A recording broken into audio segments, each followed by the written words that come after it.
Well, it's 2 minutes after 6:30 in Germany. On behalf of the German AI Association, say hello to all our listeners now live or afterwards recorded on YouTube, perhaps. And we're really happy that you are here to our deep dive. The title is some kind of, how can I say, you can interpret it in many ways, because artificial intelligence against climate change. So it's not that artificial intelligence is against climate change per se, yeah, but how can we combat climate change with artificial intelligence? I think we have a very interesting program with very interesting people talking to us today. And before I start with our main guest, let me just say something. When some months ago, we were preparing our European AI Forum, and Inga Pauwels, the chairwoman of the Vodafone Foundation Germany, who is one of our members, suggested that for our sustainability panel, she knows exactly the right man for it. And this man is Professor Luciano Floridi. And I had the chance before the European AI Forum to talk with him like 30 minutes. And I have to say that sometimes you meet people and they have an impact on you, even in the short time you get to know them. And one of the sentences he told me, which I recited in 2020 even more often than the sentence, "Can you unmute yourself?" or "Can you hear me?" was that sustainability in the AI context is not the cherry on the cake, it's the cake. And I thought this one sentence completely blew me away, and I told many people this sentence, and we are very proud and very happy to have Luciano Floridi with us. If you don't know who it is, well, let me just tell you the first paragraph of his Wikipedia page. Luciano Floridi is currently Professor of Philosophy and Ethics of Information and Director of the Digital Ethics Lab at the University of Oxford, Oxford Internet Institute. Professional Fellow of the Exeter College in Oxford, Senior Member of the Faculty of Philosophy, Research Associate and Fellow on Information Policy at the Department of Computer Science of the University of Oxford, and Distinguished Research Fellow of the Oxford Hero Center of Practical Ethics. He's also an adjunct professor, Department of Economics, American University, Washington, D.C., and he is a Turing Fellow of the Alan Turing Institute, where he was the chair of the Data Ethics Group. This was just the first paragraph. You are free to read the rest of it, but we are very happy that you're here. Hello, Professor Floridi. Nice to see you. Nice to see you. Thank you. Perhaps the only real claim is that a long time ago, when I was a postdoc, I spent a year in Marburg, and my attempt at the time to learn German, as you can tell, was not terribly successful. After more decades spent in these islands, I'm afraid that my German has become so rusty that it would be an embarrassment even to say hello. So forgive me, despite all my attempts in Marburg and in Göttingen, it will be in English. So thank you very much for this lovely invitation.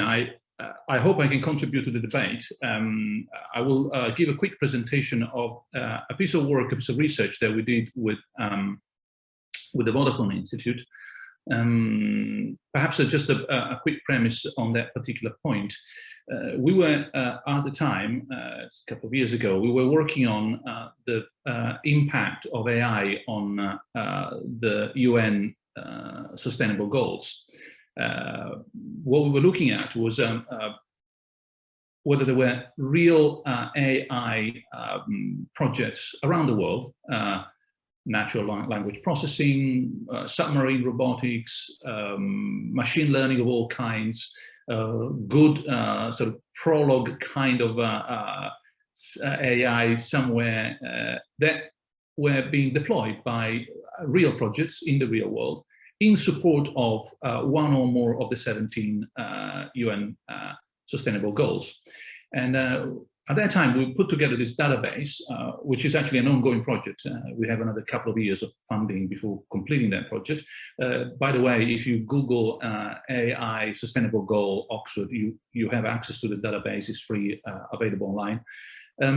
While we were doing all that, I met with Inge at the Vodafone Institute, and we realized that we were converging on very similar projects. So after that, we developed a more focused project on AI for or against climate change, which, as you may imagine, is one of the sustainable goals, although it's spread across different ones.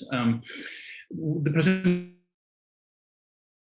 to keep you today, I try to keep it as short as possible to enable more debate and Q&A. It's about 10 minutes, so to speak. Presents the research that we did. Now, if I can switch immediately to the presentation with the hope that the technology will support it. Let me just see whether what you see is what I see. You should be seeing the title of the presentation, AI Gambit, etc. Correct? Perfect. Yeah, perfect. Excellent. So, and forgive me, I won't be looking here. I will be looking at the other screens every now and then. So this is the title of the report. And for those of you who might be interested in looking at the whole report, is something like 40 pages, 50 pages. I mean, it's huge, unfortunately.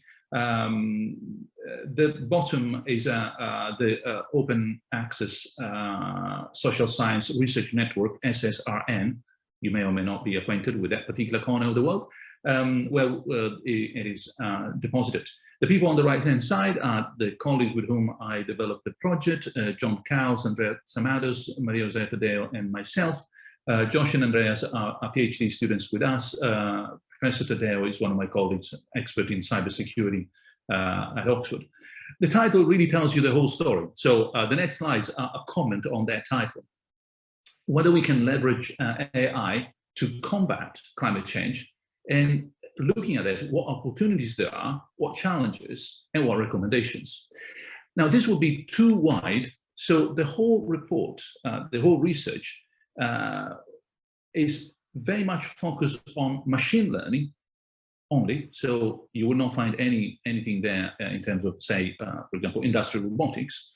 And there, we are focusing not exclusively, but substantially on the problems generated by training models of machine learning.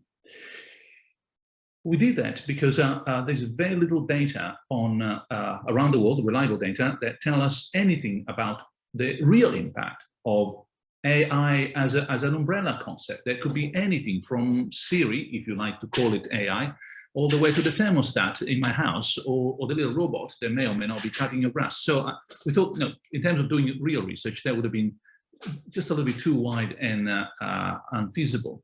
Now, if you are more inclined to read something short, this is the report that was published with the Vodafone Institute.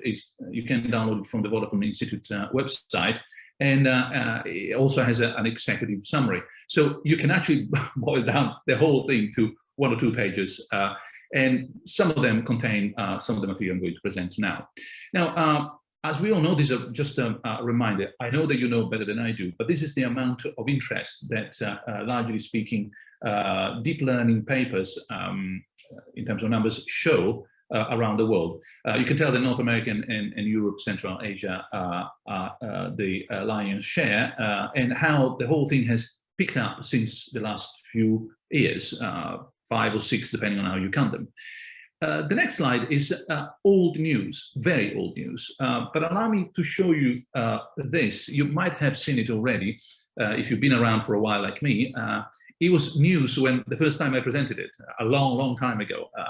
It's 2008, a different age, and it was a projection showing how top advantageous ICT at large. So we are even more vague than AI, and even more vague than just machine learning. So imagine ICT, AI, machine learning, training models of machine learning So the whole sector was going to have, as a positive impact, top, and negative impact, bottom.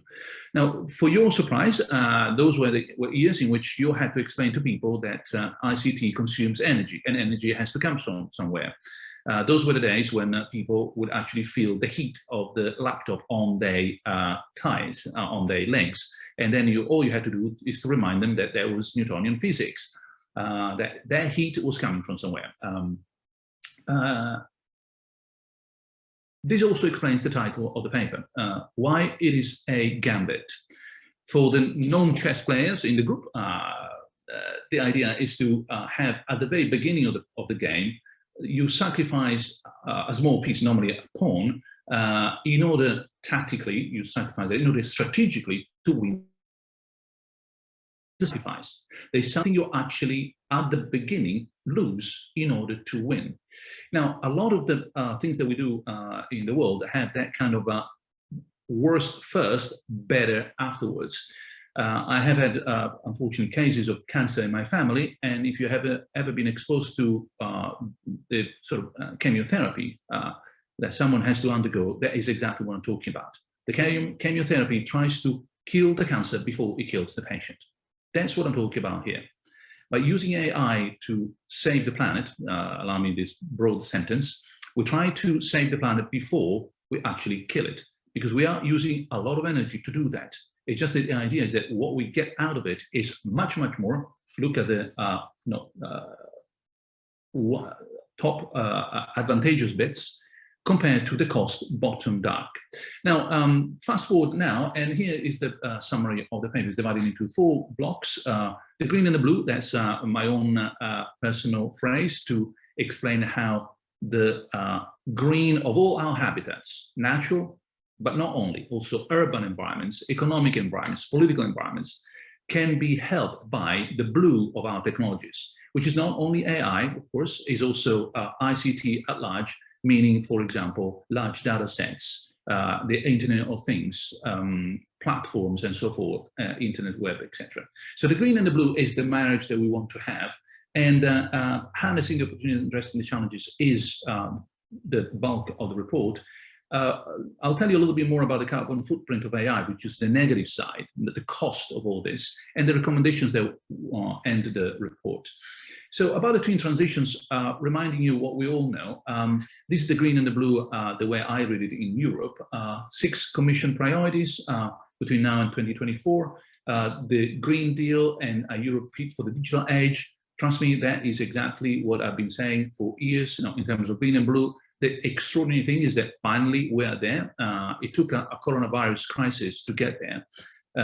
But good, this is exactly the kind of European future that I would like to support. Just a footnote, I have a British passport, but I also have an Italian passport, and that one is more important than the British these days. Thank you, Brexit. Harnessing opportunities and addressing the challenges is the bulk of the paper. Here's just a quick reminder of what you may find there. If you harness AI for climate change, not to fight climate change, you have a lot of multidisciplinarity. That is from quite a widespread, well-known paper by Ronica and colleagues, tackling climate change with machine learning, 2019. As you can tell, there are different disciplines where that can happen. There's a multi-domain area. On the top right, you see a quick overview of projects funded by Europe that somehow involve AI, one way or another, very broadly, robotics, natural language processing, and so on, and where they are distributed geographically at the bottom. So many domains, many disciplines, many locations in Europe are involved in developing AI to fight climate change. In terms of ethical challenges, this is, again, a rather quick overview, just to start our conversation. There is an issue about fairness and marginalization. When you deploy AI, say, for example, to decide urban policies and how to improve, let's say, energy consumption or rubbish collection, or even where to place rechargers for electric cars, all that it has an impact on the population, and it might be the kind of nudging that we need to be carefully managing in terms of fairness, and not marginalize, not increase, possibly decrease the problem we already have. Autonomy and freedom, again, the nudging that we might see happening, especially in very large urban context. It has to be the kind of nudging that doesn't force people to give up their autonomy or their freedom of choices. There's always, round the corner, privacy and data protection issues. At least in this country, in the UK, we have had several projects where some machine learning is being deployed to improve, optimize the data consumption, the energy consumption with smart meters. Well, there's a lot of privacy and data protection there that needs to be considered. And finally, just a reminder that AI, no matter how sort of enthusiastic one may or may not be, is not going to be a silver bullet. Of course, that's true, that's trivial. People in this room, virtual room, don't need to be reminded. But sometimes you get the over-enthusiastic journalist who says, oh, of course, AI will be there to solve anything and the opposite of anything. In terms of carbon footprint, you will find in the report much more information. This is just a sample.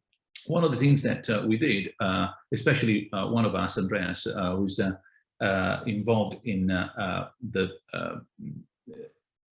particular project on the energy consumption of machine learning, was to calculate. The calculation was with some caveats. We had to make a few approximate sort of guesswork, but I think it's sufficiently reliable. Calculate, for example, the consumption of GPT-3, the training of GPT-3. And as you know, we have already, we're really talking history now. There's something even more powerful than GPT-3 now. The table shows you that if you assume, and as a reasonable assumption, from what we know in terms of where it was developed, that you use Microsoft Azure as a cloud provider, you can tell how training hours, trained compute in terms of flops, GPU, and so on. That is the carbon emission that you might actually be looking at. Now we're talking about years of, equivalent to years of a car running in the United States. The data are quite staggering and painful. One of the arguments we develop in the paper is that sometimes the marginal value of all that training is almost negligible. There's almost a cold war among labs to show that they can improve marginally the performance of something with a consumption of energy that is staggering. We're talking about millions of dollars and of course a serious impact on the environment. This is again something that is just a reminder from another well-known paper, Thompson and colleagues, 2020, where you can tell how deep learning has escalated the need for computation compared to where we are with other hardware performance. So normally at this stage, let me show you the next slide, someone objects, well, look, hardware is improving, data warehouses are improving. It is all true.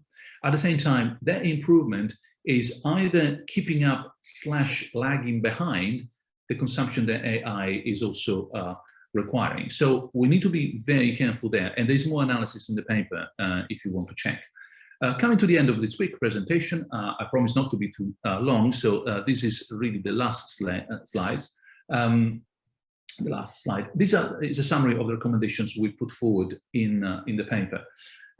They are organized in terms of 3 blocks. The 3 blocks are really one block on the left plus a second block on the right, A and B. Essentially, the block on the left is how you can harness the potential of AI to combat climate change. You can read it in front of you. I just would like to stress that the presence of an observatory at the top or bottom, developing mechanisms for ethical auditing, we brought that before the legislation of AI was out. So just in case, the data are there to show that we got it right. And I'm very happy, by the way, to talk about that too, since I was a member of the high-level group on the ethics of AI, and there is bits of that work that went into the AI Act. On the right-hand side, you find the measuring of and auditing of carbon footprint, measuring and auditing of carbon footprint for policymakers, researchers, and it goes from conference and journal checklists all the way down to carbon labels for AI-based technologies and models.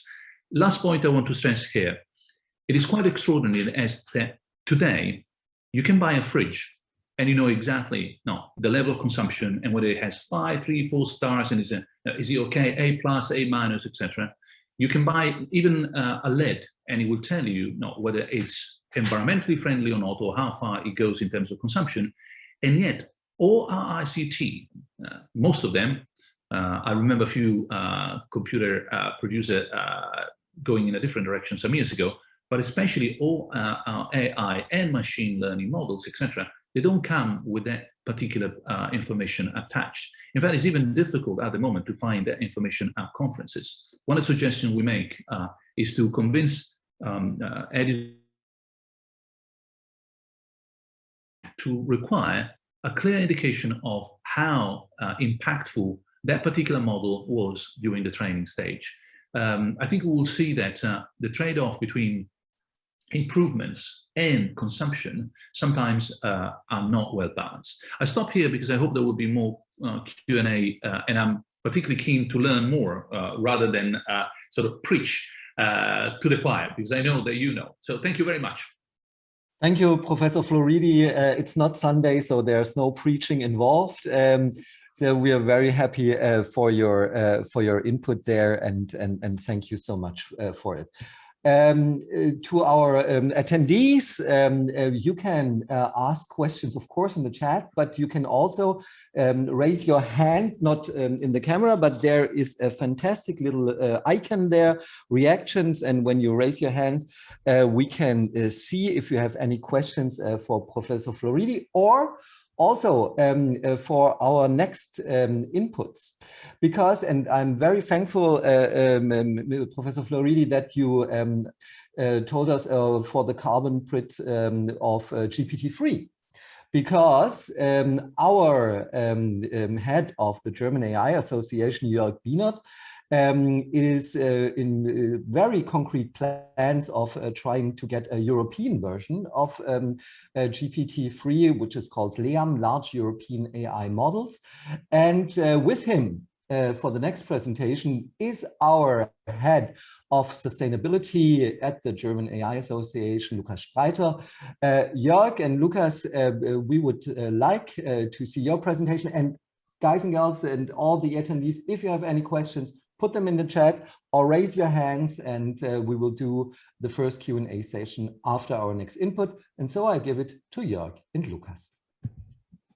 Thank you very much, Daniel. Yeah, and we just had a very interesting discussion with the German Ministry of Economics about large AI models and its energy consumption. And one of my statements towards this was, well, we should reduce the energy consumption of these large models, but we only can reduce it if we are able to manage them and able to build them. Otherwise, we would leave this topic open to the large US companies, which from my point of view isn't a solution either. But let's have a look at our slides and our presentation about AI and climate, which were put together by Lukas and his team, the working group of sustainability. They developed a very comprehensive paper about AI and sustainability. And the next slides shall give you a short introduction of what this is about. And as you already know, climate change already has started, yeah, and we are facing it, although the weather today in Germany isn't that warm. But we have faced 19 of the 20 hottest years since 2001 just recently, and we already are facing an average rise in temperature about close to 1 degree. And on the other hand, we are on the next slide. We are now in a situation where really every little degree counts, where we don't have to lose time. Yeah, every year counts, and every minor or major decision counts, yeah, to avoid the extension that we have a global warming of more than 1.5 degrees, according to the IPCC special report in 2018. So it's really time to catch up, and as also the Friday for Future movement shows us, and a lot of politicals seem to have understood, now it's the time to act. So we are seeing potential for AI helping fighting the climate change in the different areas, and these are the four major areas. Yeah, there is potential in the energy sector, in the transport sector, in cities and agriculture. And I will hand over to Lucas now, who will go a little bit more into detail into these areas, and especially talk about some examples, some real companies and startups who are working in these areas. Thank you very much, Jörg. Yeah, in our working group, Sustainability and Climate Change, we especially addressed these four sectors where we think that will have the most impact and chances to apply artificial intelligence to tackle climate change. I hope somebody will post also the link to our paper in the chat. We give like a lot of examples on each individual sector, and I'm going to show you for every sector at least one, and in the paper you'll find more. What has already been done in this space of AI tackling climate change. So first of all, I think, in my opinion, the biggest sector where we can achieve good for the environment is the energy sector, obviously, because we really need to move to renewables now. And I mean, energy demands are rising. So therefore, our best bet to do good for the environment is switching to renewables, actually. And the energy sector still makes up about like 70% of all emissions. So most of it accounts for the energy sector.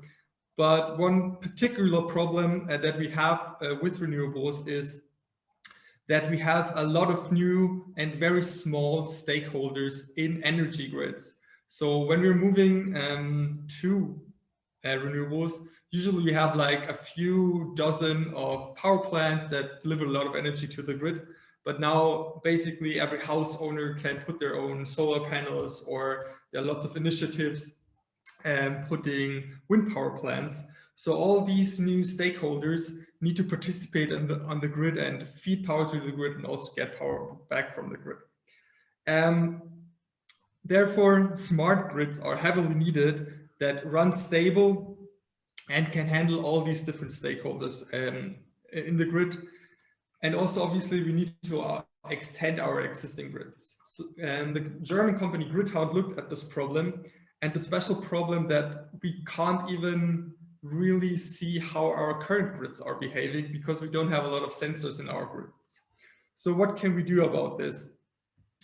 Gridhound developed a software that learns from grid parts that have a lot of sensors, and then extrapolates these models to parts of the grid where there's not a lot of data, and therefore they can observe how the grids behave even if they don't have a lot of sensors.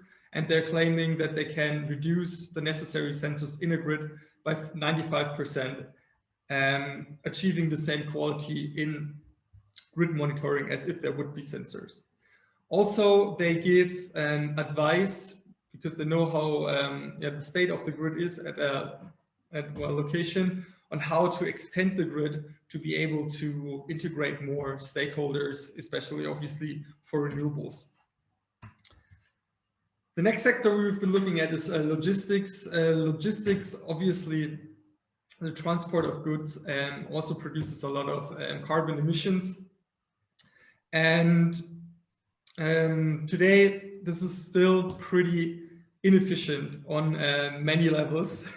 But one of the problems is that the demand for goods is not synchronized with its production. So stuff gets produced at some point, and then you have to basically bring it back and forth throughout the whole world.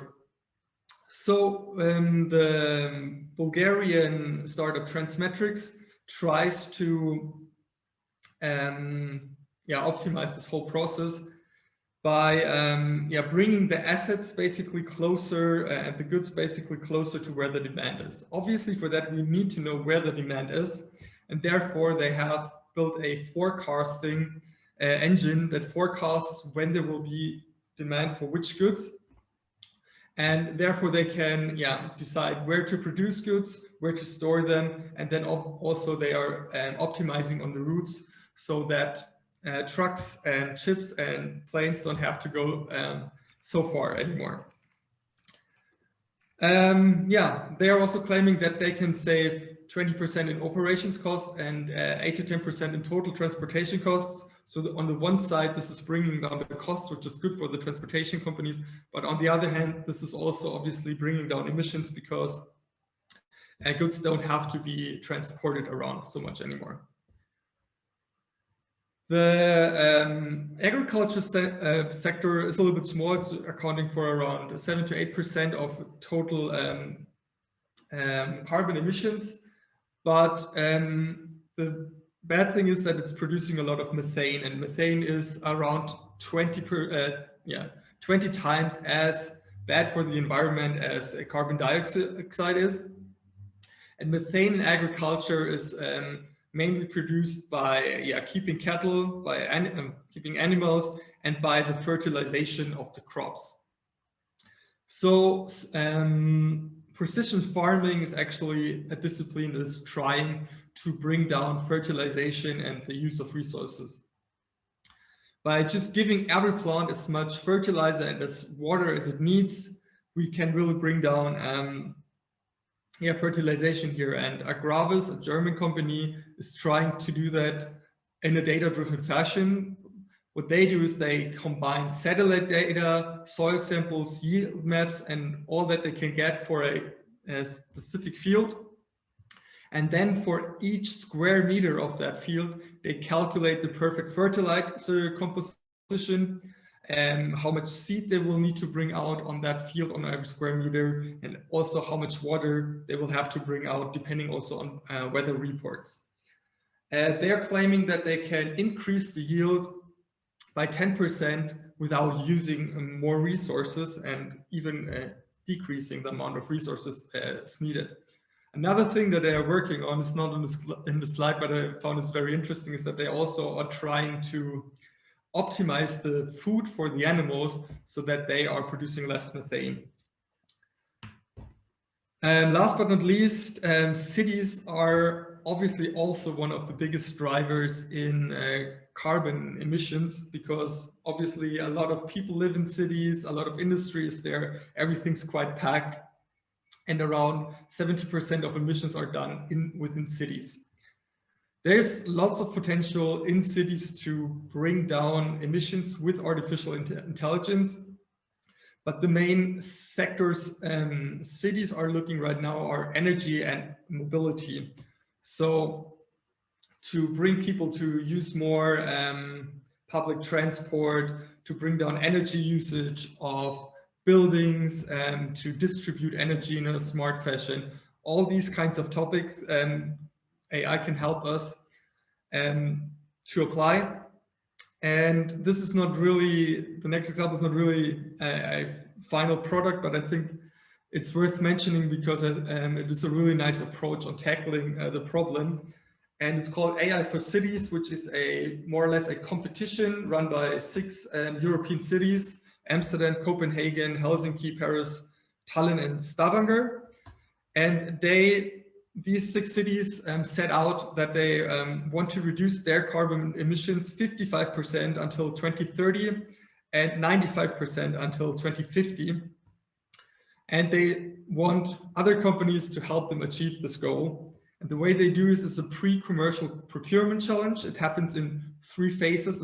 Phase 1 already started, where they start with 40 solutions, 20 in the energy track and 20 in the mobility track. and then reduce it in phase 2 by half, having 20 solutions. And in phase 3, they want to have implemented 3 solutions for energy and 3 solutions for mobility within at least 2 cities. So each solution needs to be deployed in 2 cities. And with that, they're doing quite a good approach, I think, because they're bringing together the important stakeholders that you need, like the cities, innovative companies, and bring them to a table, talk about the problems that they're having, and then deploy new innovative solutions really fast. And within 1 year, all these cities will have a new solution of artificial intelligence implemented to bring down their carbon emissions. Last but not least, I also want to mention the rebound effects. Professor Floridi already talked a lot about also the negative impact that artificial intelligence obviously can have, and that it's basically a gambit where we have to pay carbon debt basically first before we can harvest the good that it's doing. I want to bring up another aspect of this, which are the so-called rebound effects, and that mean that more efficiency always leads to more usage. Yeah, we have seen this in the past a lot, that we now already have, that we have SUVs that weigh more than 3 tons and use as much fuel as maybe a Volkswagen Käfer 50 years ago, but we don't have a Volkswagen Käfer that runs on half a liter, 100 kilometers. And these rebound effects are the bad thing or the danger that we have when we also deploy artificial intelligence, because when we make something more efficient, it will get cheaper and it will be more used. So if you think of artificial intelligence, we can think of autonomous driving, which will, on the one hand, maybe lead to that nobody owns their own car anymore and we have a lot less cars, which is good for the climate. But then if driving becomes so cheap that everybody drives now with a car instead of riding public transport, and this will have a negative effect because we will need a lot more energy to drive all these cars around. So saying we need to be aware that there's a lot of energy involved in AI training and inference, and we need to be aware of the rebound effects. And that's really hard because there's no real framework that tells you before you apply a technology that there will be this rebound effect and how big it will be. So we still need something to figure out beforehand how the rebound effect can be.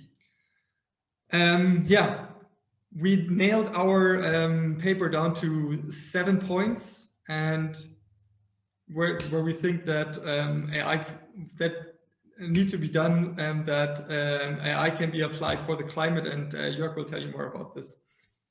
And this is, we are always used to, with all our positioning papers, do a comprehensive overview in 7 points or 8 points plan. This time it's 7 points, and you can find them in our positioning paper. The link was just sent to you in the chat. So one thing is that we require and we request is that we collect data. This is the basis for all AI applications and platforms from different parts, through IoT, through sensors. And that we are making all this data, for example, from public transport or from grids, from infrastructures publicly available, so that a broad community can use this data in order to improve the AI algorithms. We want to establish sustainability platforms, exchange platforms, and we also, this is point 4, want to provide and develop some industry sustainability rating based on information that we are getting from corporations, from the annual reviews, the annual statements, but also from the internet, from social media, so that we can gather all this data and use AI in order to rate them according to their sustainability approaches. in terms of governmentally funded projects, we want to achieve that there is a clear focus of funding on of sustainable projects, side by side with innovation competitions that should be set up and applied, so that startups, but also small, medium enterprises, but also research institutes and large corporations can apply and compete in these innovation competitions. And point number 7 is, the minimization of these negative effects. I started with GPT-3 and the research approach to minimize the reduction of energy needs even for these large models. And now I end with this point, number 7, and will hand over to Lucas or Daniel again. Thank you very much. Yeah, thank you, Jörg and Lucas, for your presentation, for a very interesting presentation. And I think we're looking at the time. I already saw a question there for the panel, but I would suggest that Vanessa, you take over with the panel and incorporate the questions that are coming. But if you have any question, raise your hand virtually in Zoom, or post the question in the chat. And now I'm giving to you, Vanessa. Yeah, thank you very much for these really interesting insights. I think that gave us a lot of food for thought for our discussion now. I have plenty of questions, definitely, but we want to open this discussion for you all in the audience. So if you could please just post your questions, then I'll try to fix them in where they fit in thematically. And before I start, I would like to welcome in the round Professor Floridi again, Lucas Spreiter, and one of our new guests, Lubomila Jordanova. She's founder and CEO of PlanA. Very warm welcome to you, Lubomila. Can you hear us? Yes, absolutely. Thank you so much for having me. Great to have you. Can you give us a quick introduction into PlanA and what you're doing? Of course, yeah. So PlanA is a Berlin-based company that enables businesses to monitor their carbon footprint and mitigate it through automation and AI. The AI element comes in the fact that we're able to really understand the carbon footprint and then identify what kind of actions need to be taken in order for this footprint to be reduced. We use extensive data monitoring. We cover scope 1, 2, and 3, so like the full capacity of emissions essentially for a company. And with this, essentially, we're able to look at existing kind of data related to weather and to climate, and then predict kind of what is the outcome and what does this mean in the context of the company. Yeah, fascinating. And one of the big issues I think we heard now in the two papers was definitely the issue of rebound effects and negative effects that AI can have, because training AI models is very energy intensive, and the topic of rebound effects is one of the, I think, most occurring, Lucas can say this better, in our working group AI and climate change. So Professor Floridi, maybe you can start in raising what do we mean when we speak about rebound effects, and is AI more of a danger towards climate, or can it actually be the chance to save our climate? I can't hear you at the moment. Back to that. Perfect.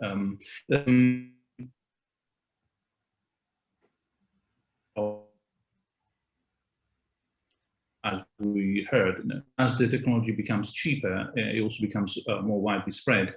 And so what you think you had solved as a problem comes back through the window, so to speak.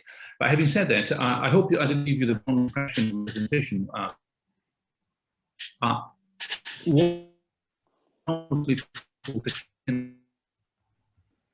Environment for the environment, but cake and cherry kind of idea. I think that the point here. Mr. Floridi, I think we have a little sound problem towards the British Isles. I'm just hoping we rarely can hear you, and we really hope that your connection is getting a little better. But perhaps I lost you for a moment. Sorry. no problem. No, we are glad that you're back. So I don't know where I lost you or you lost me. Where we lost touch. What I was saying is that at the end of the day, I have the impression that all what we're going to solve will depend enormously on the policies that we put in place, which means legal system and political decisions. So we can do an enormous amount of work, both in terms of ethics and in terms of technology and computational solutions. But unless there is a framework that says this is the kind of society we want to live in, efforts will not be sufficiently powerful. The thing that we have, and I close here, what we have found, for example, in analyzing a very positive sort of evidence in terms of AI supporting the UN sustainable goals, is that there is too much fragmentation. That the threshold where a lot of small initiatives start making a system is not, and because it is not reached, all those little efforts leave very little trace.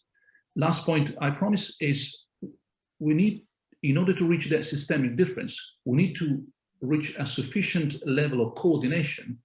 Otherwise, the single effort is not good enough. It's useless, completely useless. So it's like me going, pushing a car that is not moving, coming back home and telling the group, I've done my duty. At the end of the day, I went, I pushed, and I come back. I did the little I could do. No, Luciano, you didn't organize yourself with another 4 people, and you going there, push and come back is a useless exercise of a pretense that you make a difference, but you're not. So that's why I think that meetings like this and the work that the association is doing in Germany are essential in order to coordinate the effort.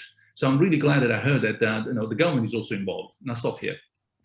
Yeah, I'd love to touch upon the point of policy in a second, but Lucas, maybe you can add to the point of rebound effects.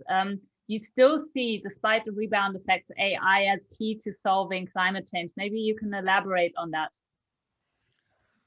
Well, yeah, I mean, it's dangerous, but the thing is, I mean, this is with every technology change that we've gone through. If it's like, I don't know, the first steam engine and to computers, the question, and this is also, I think, the point Professor Floridi was making, is how do we use the technology that we live in? In which society do we want to live, right? If we have this framework from the society where we say, okay, we want to live in a carbon neutral world, then I think we can achieve this, and AI can help us in that way. So it always depends. Like, obviously we can use AI to find the next, or let's put it that way. We can use AI to make a coal power plant more efficient.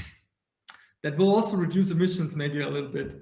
But in the long run, it doesn't really help us. Rather, we should use this technology that we have to push renewables to the next level and use it in that way. So seeing also the politics that are going on and the Green Deals and that stuff that is going on, I'm pretty optimistic that we'll use it in that kind of way and that it actually helps us to decrease our carbon emissions.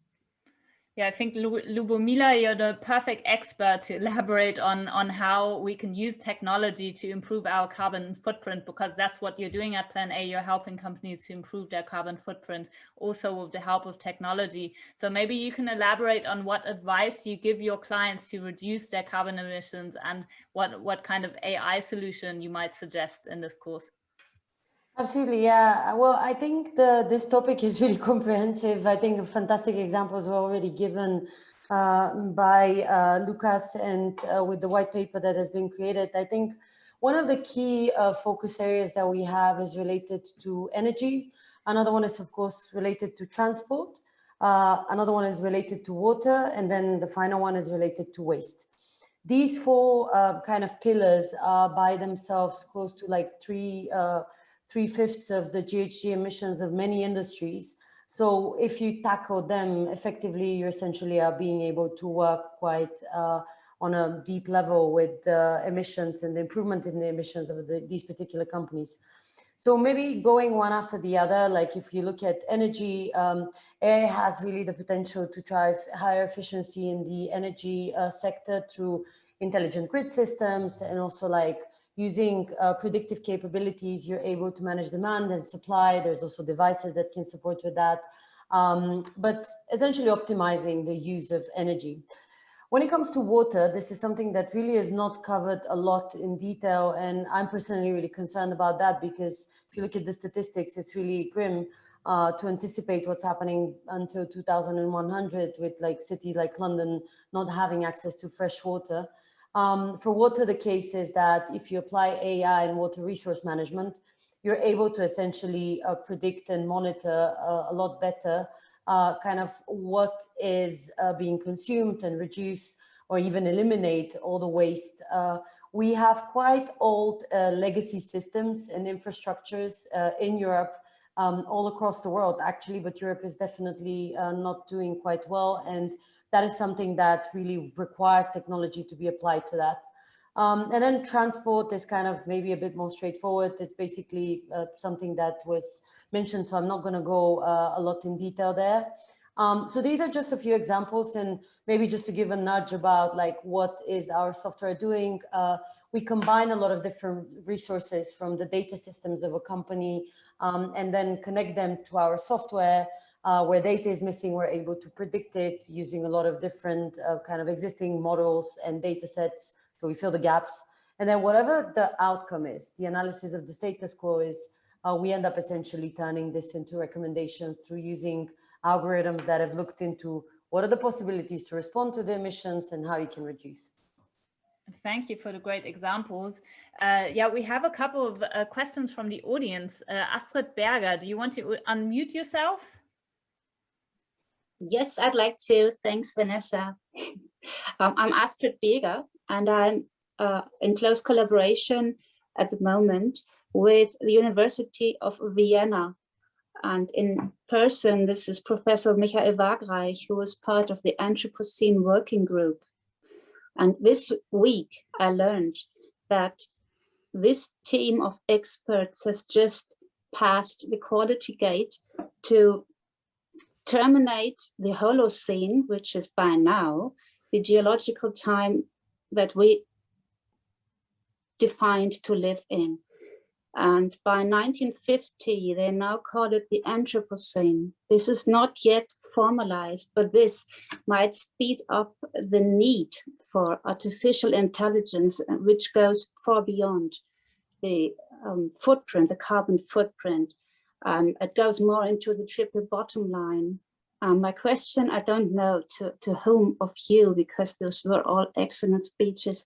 The question goes is, first of all, do you know about the Anthropocene? And second, is it possible to connect the KI Bundesverband with the University of Vienna, because they are developing a so-called Anthropocene language set? And it would be great to have AI on board as soon as possible.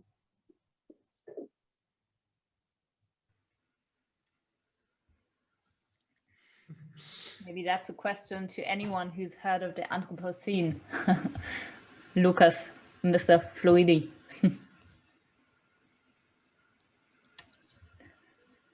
Well, I mean, unless you were on holiday on the moon for the past 2 years, yes, I think everybody has. And I can say from our part that thank you for this idea. And we are in contact with our friends from AI Austria, and we'll talk to them, and perhaps we get a connection there with us. Yes, great. And I can also offer to make a connection, because I'll be seeing the team in 2 weeks in Austria. No problem, we will do that. Thank you so much, Astrid, for your input. Perfect. And the next one is, I think, Markus Voss. Yes, thank you. My question is more related to the tracking of the CO2, and I have also been part of the discussion with Herr Bienert today at the BMWI, where I made the point that the current research, in my opinion, focuses a lot on the CO2 emissions of the big models as part of the, like looking how much one training iteration costs or even the research of the models costs, but not the whole model life cycle. So the application in actual applications, which is even much more harder to measure and calculate, but is so much more relevant because cumulative over, let's say, a year or so, or in the typical application, the inference is much more important than the actual training, or even like, let's say, model architecture search or something. Do you have any ideas on this, or yeah, how do you see this problem? Is Jörg maybe still in the call?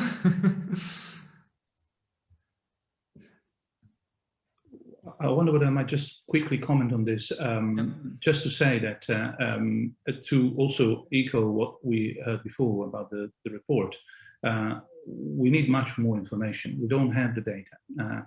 And I think that part of the value indirect of good legislation is that it will, as a byproduct, generate quite a lot of data inevitably. If you look at the, as we all have, you know, if we concentrate for a moment on the AI Act, the suggestion of having all that level of what I would call auditing will generate quite a number of interesting insights in terms of quantitative analysis.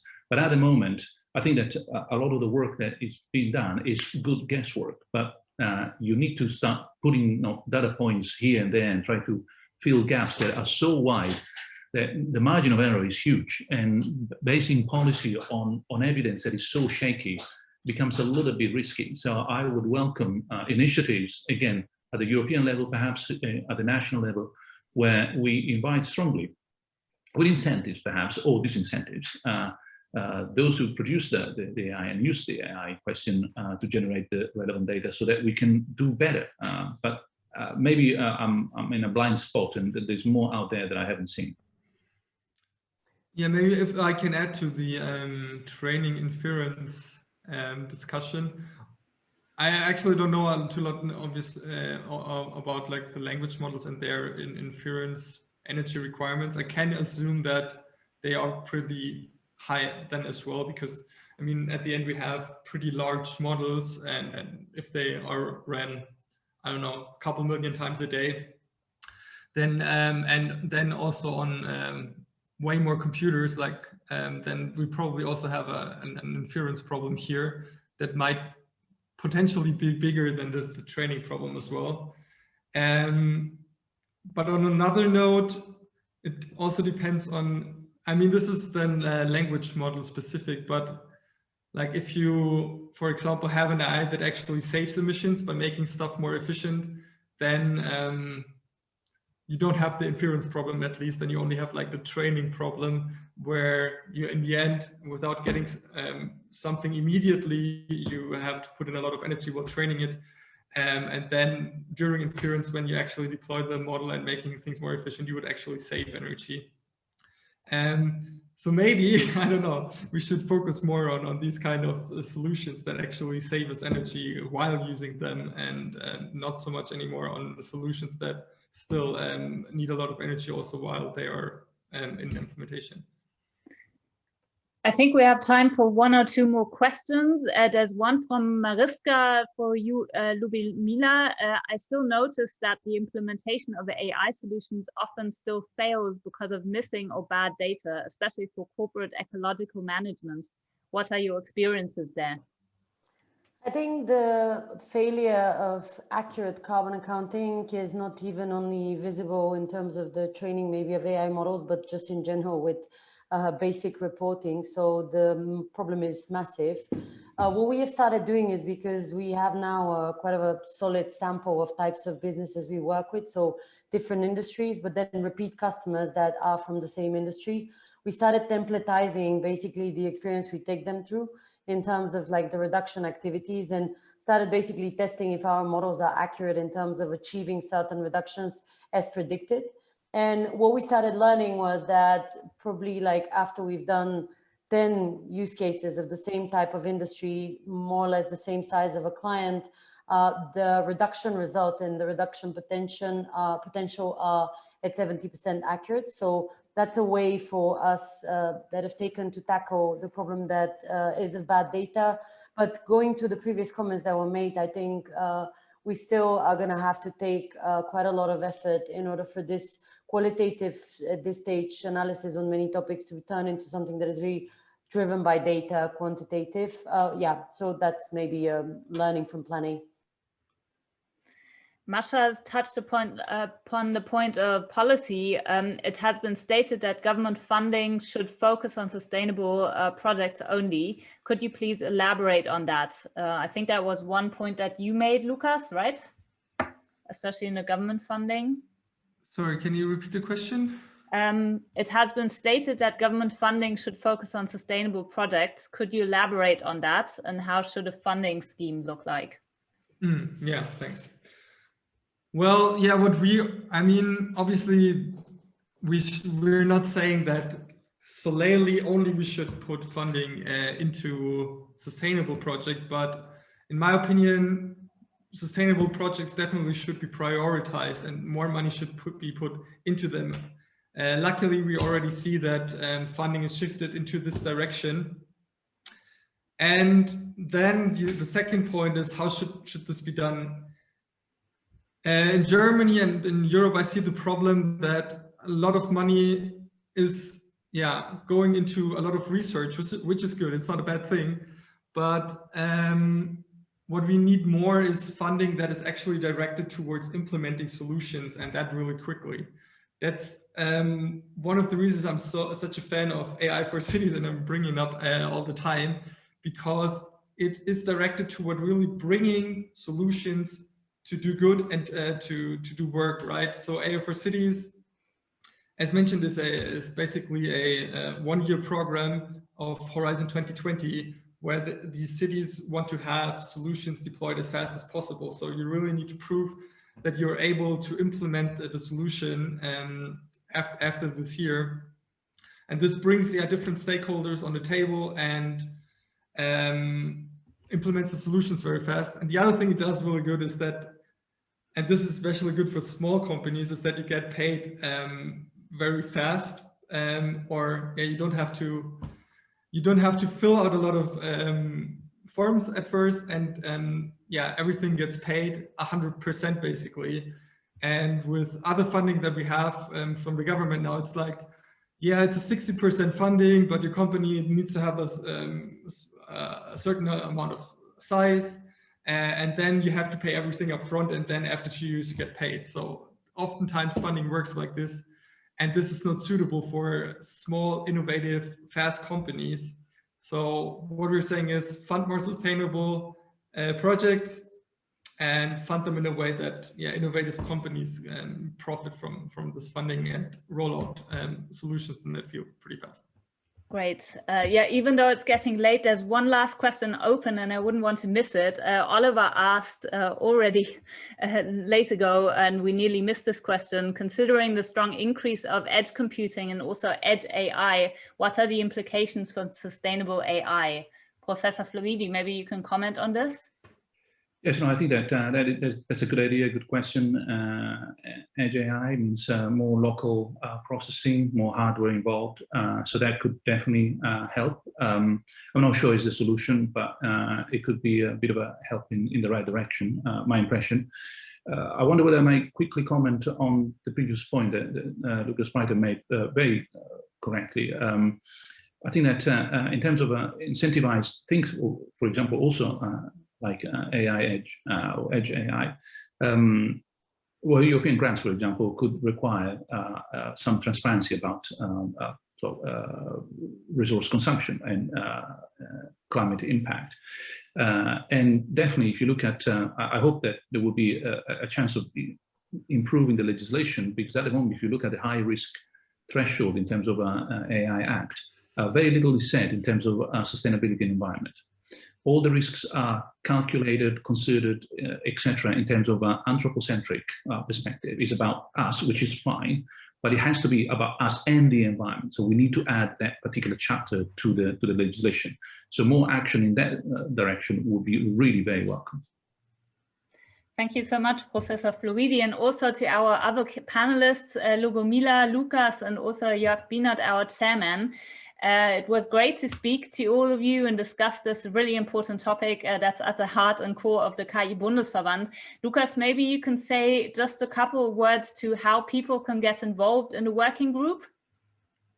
Sure. So yeah, if you're already a member of the KI Bundesverband, then you can just join our Slack channel, which is AG Sustainability, I think, Working Group Sustainability, or just drop me an email or a LinkedIn message, and yeah, I'll set you up. If not, then become a member, or if you're not able to become a member because you don't have or not working for an AI company, then there's also the possibility to become either like a Fördermitglied, which can participate in our working groups, or you can be invited as a external expert to our working group as well.